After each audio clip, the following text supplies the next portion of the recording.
Welcome back. Today, I'll describe coordinate frames for space navigation and simulation calculations. There are two reference frames, or coordinate systems, that are especially important for space flight. One is Earth centered and called the Geocentric Equatorial Coordinate System, or Earth Centered Inertial (ECI) reference frame. The origin of this coordinate system is the center of Earth, and its z-axis points toward the North Pole.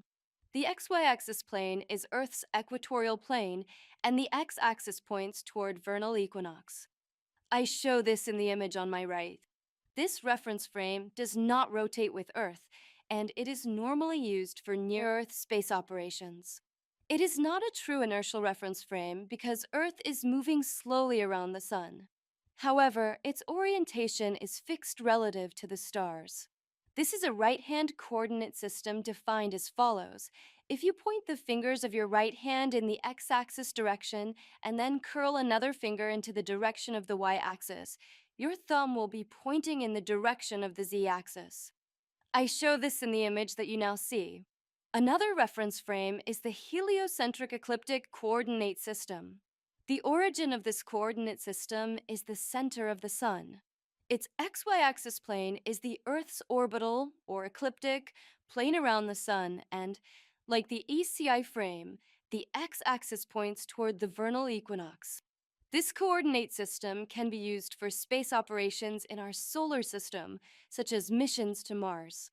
This coordinate frame is also not a true inertial reference frame because even the Sun travels through space relative to the stars.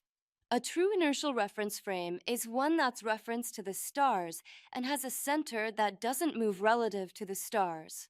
Why do we need to get as close to an inertial reference frame as possible?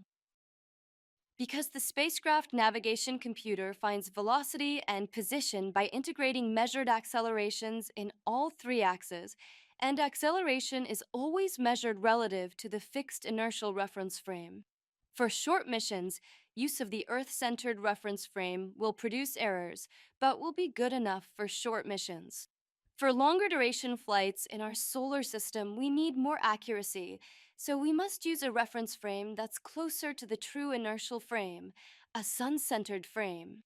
You can use coordinate transformations to convert from one coordinate system to another.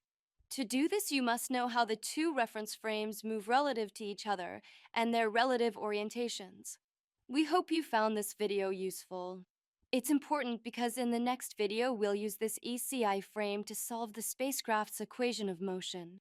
And that equation allows us to calculate spacecraft flight for any orbit or trajectory.